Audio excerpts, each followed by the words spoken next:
How to build trust again after it's broken. Trust is like glass. Once shattered, it can never be exactly the same. But here's the secret most people overlook. Even if it can't go back to its original form, it can still be rebuilt into something stronger, wiser, and far more resilient. The key lies in whether both people are willing to roll up their sleeves and actually do the work. The first step is brutal honesty, not the sugar-coated half-truths kind of honesty, but the kind that feels uncomfortably raw. If the wound that broke the trust is covered up or minimized, it becomes infected.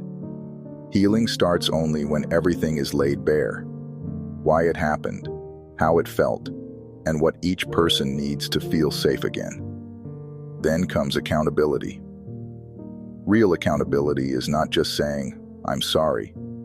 It's showing through consistent actions that the betrayal won't happen again. It's setting boundaries, respecting them, and proving over time that words and behavior finally match. Without this, apologies are just pretty words floating in thin air. The person who was hurt also has a role here. Forgiveness doesn't mean instant trust. It means choosing to stop replaying the betrayal like a movie on repeat, and instead giving space for new evidence to be built. That doesn't mean ignoring instincts or dismissing feelings. It means balancing caution with openness. Patience is the glue. Trust doesn't rebuild on a weekend getaway or after a few deep conversations. It rebuilds in the boring moments, showing up when you say you will, choosing transparency over secrecy, and demonstrating reliability in small ways until the consistency starts to feel safe again. And here's something deeper. Both people must use the pain as fuel for growth. Broken trust is often a mirror reflecting deeper issues: neglect, unspoken needs, lack of communication, or even personal wounds carried into the relationship.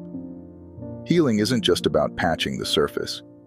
It's about reshaping the foundation so the same cracks don't appear again. The truth is, rebuilding trust isn't for the faint of heart. It demands humility, time, and vulnerability. But when it works, the relationship that emerges often carries a depth that never existed before. Because now, both people know the cost of losing it, and they value it differently.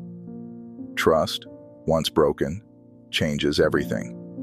But if both hearts are willing, it can also change everything for the better.